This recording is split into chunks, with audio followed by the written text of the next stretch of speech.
Year one, though. Success? Oh, 100%. Yeah. I mean, at least we proved for me, and I proved to myself that I and we could do it. Like, nobody died. Like, we made it through, you know?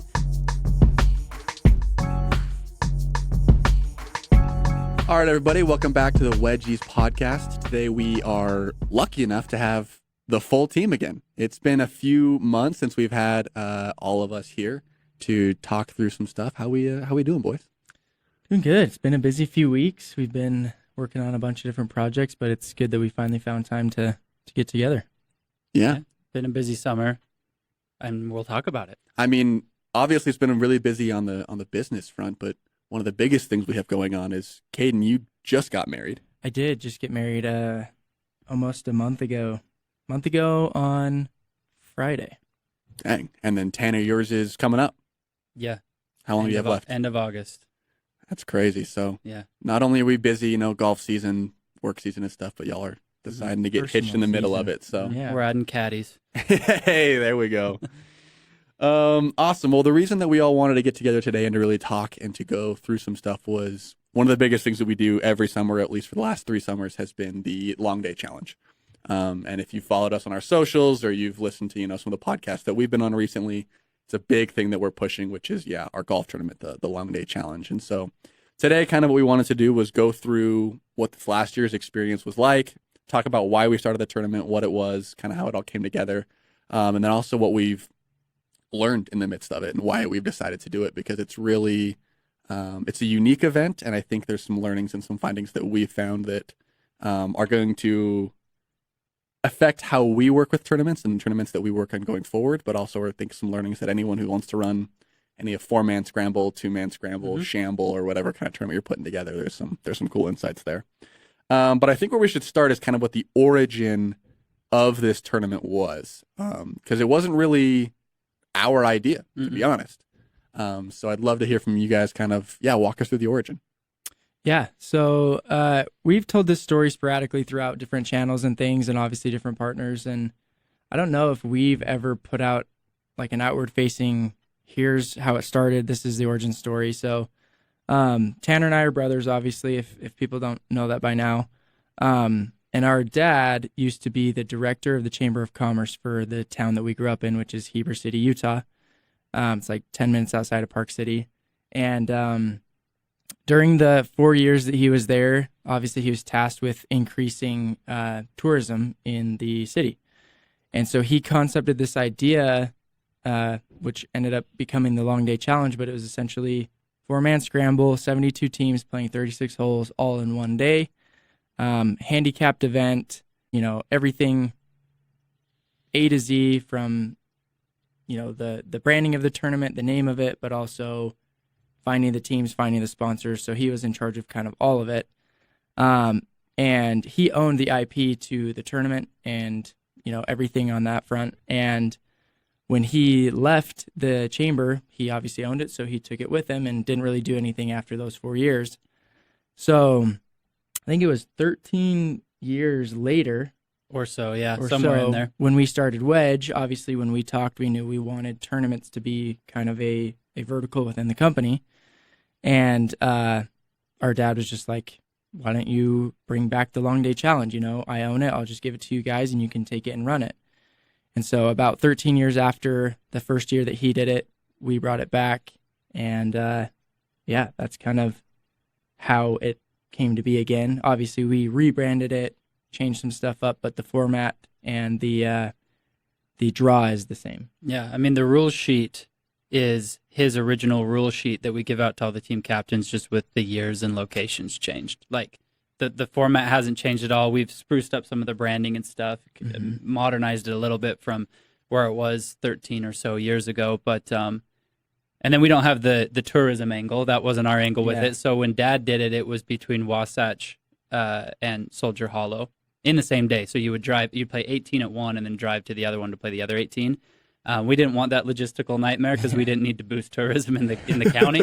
And so we kept it all at one course, which is nice that they each have 2 18-hole courses. But the reason that we started ours was, one of the main reasons we started it was to market ourselves and our Yeah. company, right? Because by the time we did year one, we were probably a year into it, either a little under or a little over a year into doing this, right? And so outside of social and even non-social, nobody really knew who we were. We were still just starting, right?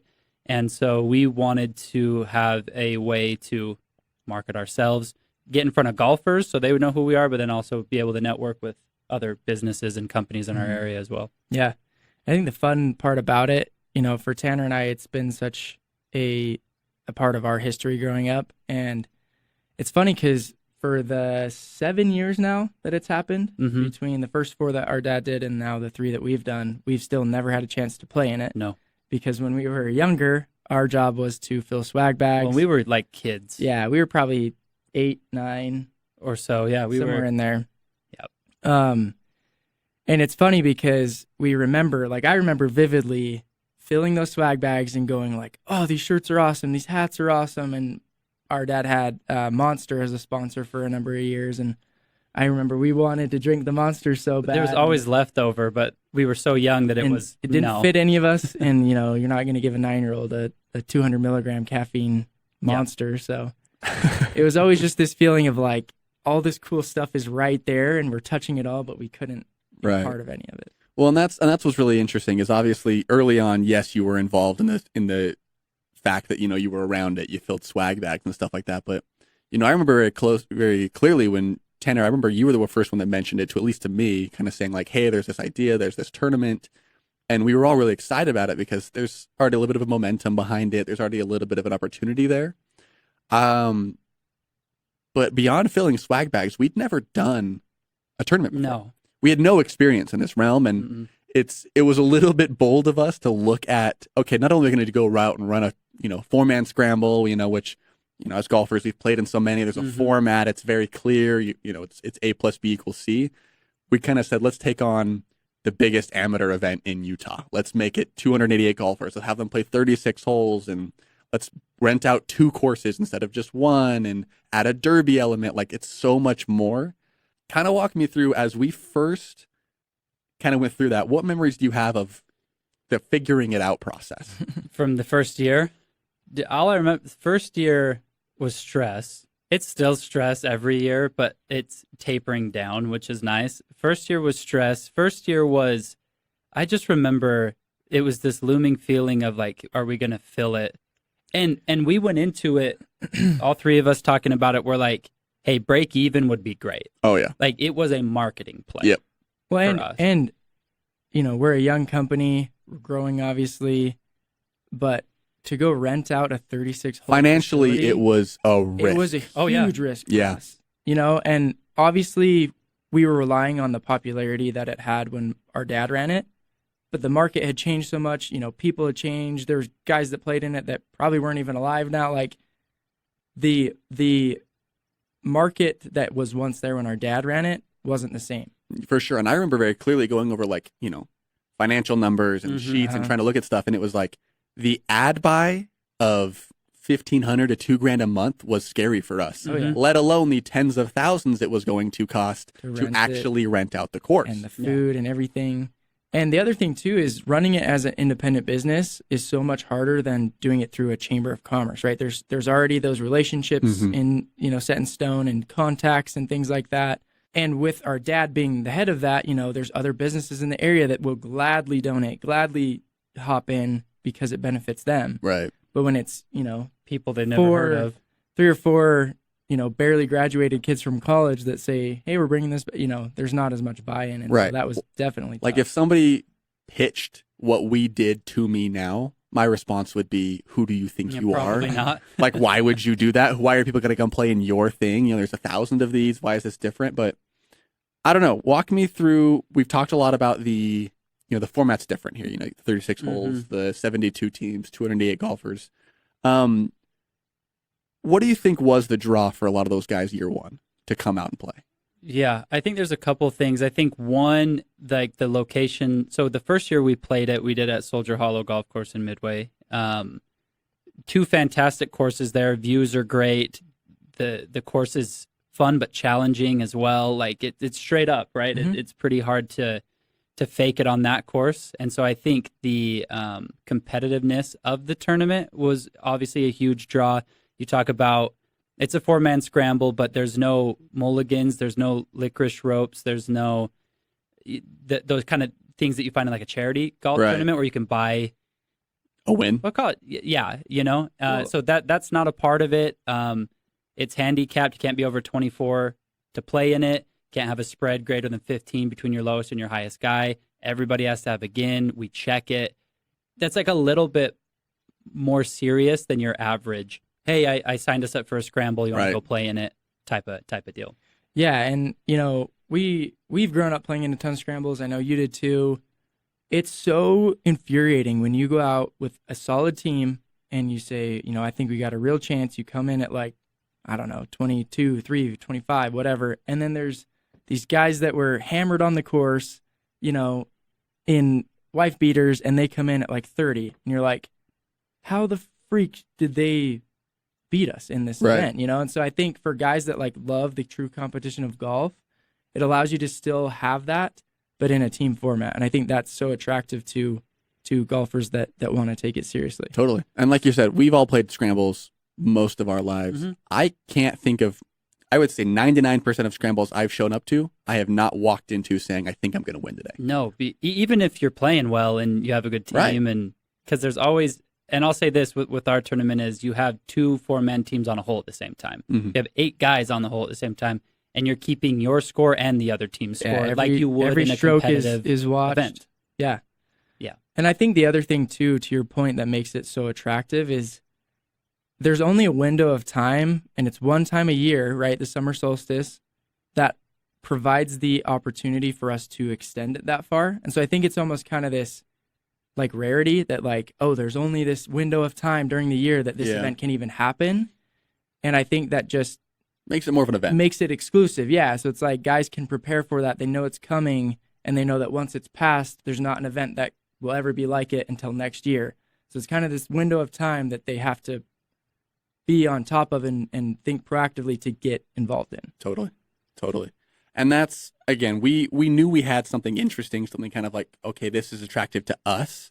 But again, back at year one, the biggest fear was, can we fill the thing? Yeah. Can we get the guys together? And if I'm not mistaken, year one, it was the day before tournament day. It was the day before is when we filled it. We sold the last team. Yeah. And got the teams out there. And I mean, it was really funny because, like we mentioned before, we had not run a tournament before. Mm. We hadn't done this. We hadn't actually been on there. And we were kind of relying on our experience as players to help us know how to run it as actual. And dad. And he was kind of a backseat driver. Yeah. Oh, for he sure. Helped. He was super helpful. But walk me through kind of what your feelings were that day, kind of going, because there was a lot of highs, there were some lows. Like, what was kind of the feelings as far as like year one, running a big tournament, a big event like that? What do you remember from year one? My biggest thing is, and I've learned over the years, is like I have perfectionist tendencies, and year one I thought I could control everything, and I wanted to control everything, and I've since learned in the 3 years that we've done it, like all you can do is your best, and you kind of have to let go. Year one, I was trying to hold on to every single thing that I could to make it good, right?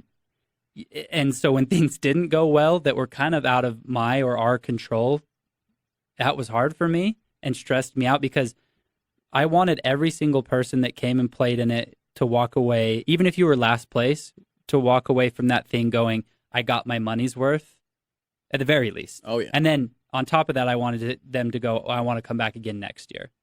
I didn't want anybody to feel slighted for coming up and playing in that thing, which is hard to do when you have almost 300 participants in it. People are different and they have different mindsets and stuff like that. So day of was when things went not the way that I thought they would in my head, stress. Totally. Yeah. You know, and we all, I know we kind of segmented out work and stuff like that. And I remember it being, I didn't feel calm at any point throughout the day, which is hilarious because, you know, now being in year 3, we look at this where it's like, once the tee off, once they've started, there's very little you can actually do. Yes. But I remember sitting in a golf cart. Actually, no, we didn't even have golf carts year one. The course didn't have enough carts for all of us year one. And I was a few months off of brain surgery, The incident. my accident, and had just recently had, this surgery, was not supposed to be doing as much physical. And it was like 100 degrees. 100 And no degrees trees. outside. Yeah. I was walking 36 holes Yeah. trying to be pace of play police. Yeah. Hey, can you go quicker? Can you do this? I'm taking pictures. I'm trying to Yeah. be, again, because we wanted to control every single aspect of the event, because we felt, hey, if we push hard enough, Mm-hmm. everyone will have fun. Yeah. I didn't want to give a single person a reason to not go. This No. is the best thing I've ever played in. Well, Yeah. and I think to that point as well, like obviously, so the first year we had guys that came to the check-in table that said, like, I played in this event 13 years ago, back when it was ran. Obviously, they didn't know us through our dad, but, back in the day. And even I think there were some guys that messaged us too and said, like, is this the same Mhm. event? Yeah, there's a few. And in my back of my mind that day was like, I hope they have at least as good of an experience as they had that first year, or Yeah. when they did it the first time. Because like our intention with this is to obviously run it every year, but also to expand it and grow it. The Giles family name was on the Yeah, line. Exactly. And so there's that stress of just like, these guys know what the expectation was last time. Is this the same? Right. And I think that was a little added stress as well. Oh, Yep. totally. Year one, though. Success? Oh, 100%. Yeah. I mean, at least we proved for me, and I proved to myself that we could do it. Like, nobody died. Like, we made it through, we made a little bit of money. So we were even a little. Maybe I would say less than $5,000. It was. Yeah. It was. But I was like, we might lose a couple grand. Right. And that would have been okay. Break even would have been a win. The fact we came away with something Right. was like, that was great. That was a nice little Mhm. bonus. But I think it was the positive feedback from the majority of the players that was like incentivizing and like made me think, wait, I mean, we might have something of value here, and people see that. The memory that I hold on to from year one was the night after. We just finished, because again, we have the check-in gala the night before. Yeah. Then we go into the day. So it's pretty much, 24 to 48 hours straight Sure. of work. You get a few hours of sleep in between, If you're then lucky. you're going hard the next day. Mm-hmm. So we've all been up for a long day, a long time. We get back to this basement Airbnb. We rented Right. someone's basement in Heber. Mm-hmm. We had us and our wives there. And I remember very wife. clearly Your wife. my wife, and then Reese had his wife there as well. Reese. We had our significant others there, and I just remember there was a moment where I believe it was actually Reese's wife, like, kind of had us pause for a moment and say, like, right. hey guys, you did that. Yeah. That was really cool. And I think that was something that for us, being in a moment we didn't get to do, Yeah. was to actually stop and say, like, oh yeah, we as 20-year-old kids got 300 adults and yeah. golfers Yeah. to spend 2 days with us, and for the majority have a really, really good time doing Yeah. it. And so that was, I think, a cool moment for me, was to get to sit back and just be like, you know what, you're right. Like, we're dead tired, we're exhausted, but we should take a moment to kind of say, like, that was cool. Yeah. We did that. And then I think that was a cool moment for me. Mm-hmm. Obviously, I don't think we need to go through, year one, year 2, year Right, 3, right. and kind of do the other thing. I think one thing that I would like to look at is, now that we've done this 3 times, I think we've really got our proof of concept. We've shown that, hey, this is something we can do. This is something we've kind of been able to go through. What are some of the learnings that you have now in year 3 that you wish you would have had in year 1? If you were to give to your former self, or to someone who's out to go run a tournament or do something like this, what are kind of the learnings that you've picked up to this point? I would just say that, like, I think the one thing that we anticipated would be so different than it's been in year 2 and 3 is that once golfers are playing golf, it runs itself.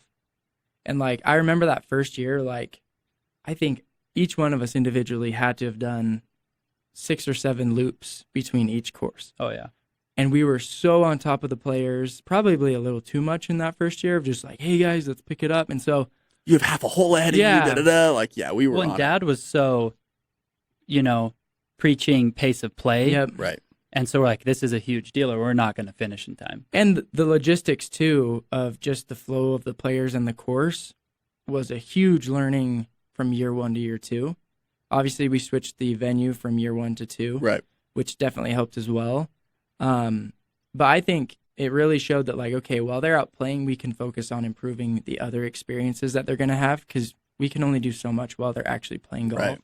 I think that helped us in the subsequent years. Yeah, I think the two things that I would have liked to know in that first year, and that I'm still working on now, is you can only control what you can control. You put in all the prep work, you put in all the work for months before, and then it's so difficult because you spend, in my case especially, like almost a year Right. on this thing, and it crashes or rises in 24 hours. Right. You know what I mean? Like, it all boils down to that, and it's like whatever happens, happens. And just knowing that, hey, you put the work in, you've tried really hard. You got to let go a little on that day, and just whatever happens, happens. You know, and obviously hope that you're prepared for it and have done what you need to do. 3 years in a row, it's gone great, and so yeah, I have a little faith there. And then I think also just knowing that you can't, no matter what you do, you can't please every single person. That's what I was going to say. No matter how much you want to, you can't. And so you do the best that you can do, try to provide as much value as you can to your players. And what I've found 3 years into it now is the people that value it really do value it highly, and they'll come back. Right. If you keep providing a good product, right? And we've talked about this internally, like, at the end of the day, like, the format's the same. The day, for the most part, as a player, is going to be the same. You're playing 36 holes and possibly a derby every single year, 3 years in a row now. So what changes outside of that, that's up to us to keep pushing and furthering and delivering that value and elevating it every year. There's always things we can do better.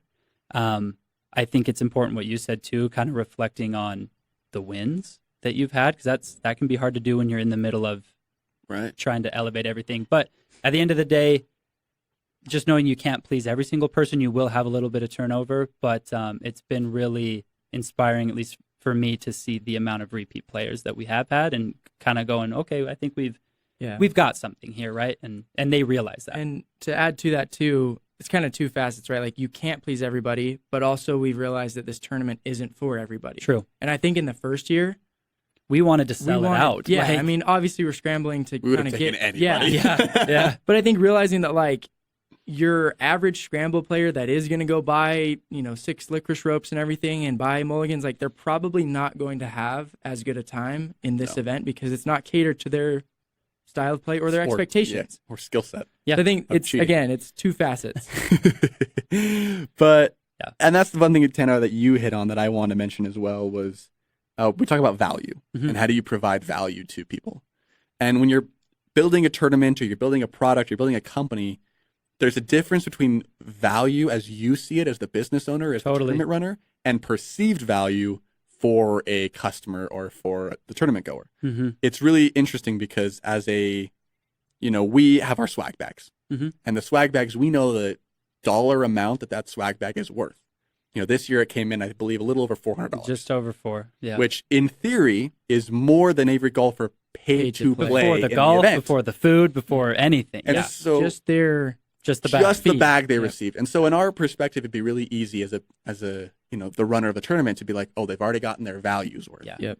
But it's really interesting as we talk to players, we receive some feedback that's like, oh, that bag was worthless, or we didn't see the value in this piece or that. And again, we can't please everybody, but we do need to look at what's the value on paper versus the perceived value from a customer, and how can you build that perceived value? So maybe even 3 items that are worth $150 might, to your audience or whoever's coming to your tournament, be perceived as more valuable, more exciting, more interesting than, just having a large value amount in cost. Yeah. To that, I would just say, I think that's another thing that we've learned along the way is, like, I feel like it's the same with most humans in general, that, like, a lot of people value experience over things. And I think that that's something that we are trying to build upon, is like the check-in experience, although it's necessary, the first couple of years may not have been like the most pleasant thing, or they may not have seen like the real purpose behind it. So like, that's a conversation that we've talked about a lot, is like, okay, the non-tangible things that we could give them, how do we improve everything else around that? Every hour they spend with us, how can we make sure that they're feeling taken care of, or that they're feeling, that they're getting the value out of the experience and not just the products in the swag bag. Totally. I think something that I've thought a lot about post year 3, which what was that last weekend? 2 weeks ago. 2 weeks ago now,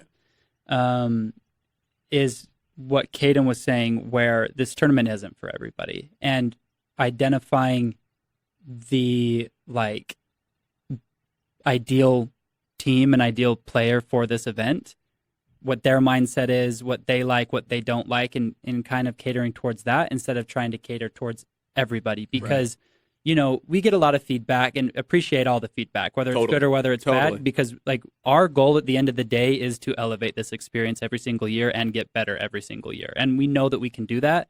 Therefore, the positive and negative feedback both is helpful. So we'll take it all, right? You know, some of the feedback that we get that's positive from the competitive teams, for example, is like, at the end of the day, like they're there for the golf. Like they see the value in, hey, I'm getting 36 holes of golf and 3 meals. They're not even thinking about the prizes, the raffle prizes, the bags. Very difficult to book a tee time on, especially on a Saturday. So like they're like, that's what they're there for. And then, you know, sometimes I get some negative feedback from maybe less competitive teams or so on the swag bags, for example. So it's really interesting to see where different bits of feedback are coming from and what people value. And at the end of the day, I think after this 3rd year, my main goal with it is trying to understand the ideal player and how can we market to and elevate the experience for those types of teams and players, right? Versus trying to cater to everybody. Totally. No, and I think that's dead on. We only have a little bit of time left here. I think what would be really good to kind of wrap this up is let's talk about, maybe each of us can go around and give one piece of advice. Again, if we were either to our past selves, or even to listeners that might be either participants in a scramble or they're people who are wanting to start a scramble of their own. Yeah. What is one piece of advice that each of us would give to be able to elevate that tournament? What is one thing that we've tried or one thing that we've learned that you would say, hey, if you're doing a scramble, here's my piece of advice to somebody? That's a really good question because there's so many tournaments out there. Yeah. I would say that organizations or individuals could benefit so much by switching up the format. I think the format is where, because for us, for example, like we've talked about, a lot of like your basic scramble guys aren't going to love this event, but it is such a sought after tournament for a large amount of individuals because it's not what you can go get anywhere else. Right. And so I would say like find ways to differentiate the actual product, which is the format of the tournament itself. Because you could get swag bags, you could get sponsors, you can get anything involved in any format. But I think if you're trying to go after a specific demographic, find a format that fits what they're after. Totally. I think that's great. That's probably the number one. So I think you hit well on that. Let's say you have a format that's attractive, or you're selling it out, or you're close to selling it out, or you've got buy-in from people, let's say. I think one thing that I've seen kind of elevate our event is the amount of give back we're able to do to more players. There's a difference when you compete in a tournament, even if you're competitive, and let's say like only first place gets a prize. Yeah. Right. Then you're like, oh man, like I really like we had to win or we walked away with nothing. Right. Like at the end of the day, you got to play golf. There's value in that. You had fun with your friends. But it's like right at the very end of the tournament, you feel slighted, right? Because you're like, oh, I should have got sorry. I didn't even have a chance to get something. And then it's like almost like that whole, although 4 or 5 hours that you were just playing in that event with your friends gets like muddied a little bit by the fact that you feel like you didn't get something. Anywhere that you're able to give back to your players, it doesn't have to be a lot. It's just the little dopamine hit that like, oh, I got a little something more, that was worth it. Even if they come in 10th place, for example. Like in our derby, 1 through 10, and then we had an amazing raffle, I thought, this year. Tons of prizes. And those are little things that you can do to, I think, elevate the experience a little bit more than just awarding like your first, second, or even third place guys. Finding little ways that you can kind of elevate people's experience there. So even if they didn't win at the end of the day, they're not thinking, oh, I was way off. You know what I mean? And I think the piece of advice I'd give that I think either ads or supplements, kind of what you guys both mentioned there, is what Tanner was talking about earlier, is identifying who your tournament's for. Mm-hmm. What is the group that you're going to be really marketing this towards? Because if you just say, hey, I've got a scramble and I'm going for golfers, this is what we tell all of our clients all the time on the marketing side, is it's like there are so many different groups within golfers and people who like to play golf that you're casting too wide of a net that you won't catch anything. Really identify who you want your ideal participant to be, and that will really educate and inform what you need to do to provide value to that person. Mm-hmm. And that'll inform the format that you might need to have. That'll Mm-hmm. inform the sponsors that you want to get involved. That'll inform the days or times you want to hold the event. Every little other element will be informed by who's this event for, who do we want to have be a part of it, and then how can we change the format to match their skill set, their interest, their whatever they're looking for. And then if we're doing raffles, giveaways, or whatever, what do we want to provide them that's actually going to get them excited to come back? And that's, again, why I think we've been, I don't know if we were as intentional with that early on, Sure. and we kind of got lucky and fell into it. Yeah. Which was good, because now, we're lucky enough to where we don't actually have to market the event, and the event sells out on its own pretty quickly, and we're not waiting until the day before to Right. to Yeah, get I mean, those it's sold sellouts. out. It's sold out faster every single year that we've done it, and it was interesting last year where we did no traditional marketing, No. and it sold out the fastest it ever has. Sent an email to the previous year's list and posted on Couple- social, couple- posted one or organic. two just social on our social accounts, and that got people Yeah, excited. and I mean, we got like out of state teams, and so we get new teams every year from different places, and I'm just like, I don't know how, but we're glad you're here. Totally. That was the last thing I was going to say, is we already know that there is interest in other states, and our goal is to expand this and almost make a tournament circuit. That's Totally. obviously like the end goal. And so anyone that wants to be involved either on the playing side or the sponsorship side, like, reach out. We'd love to talk and love to build this. So. Exactly. And I think that's the big kind of lasting thing here is we've learned through this tournament that, can we do this? Mhm. But there's interest in it. People want stuff like this. And so not only, like Caden mentioned, are we trying to build long day, there's another tournament we're going to be running next year that is even bigger and bolder and crazier than anything we've thought about before, and will be a little bit more of a nationwide appeal. We can't quite talk about it yet, but when we can, we'd love to, follow us on our Instagrams, follow us on our channels, because we're going to be posting a lot of information there about what that tournament's going to look like, and then also as we grow long day, what that's going to look like. And we're excited to get people involved. Yeah, the last thing I would say is if you've played in it before, you're interested in playing in it and haven't been able to yet, like, start working on getting your 4-man team put together now, because once the signups go live, usually around November, it's been going quicker every year. So if you want to play, get on it now, get your team set so that when signups go live, you're ready to go. Love it.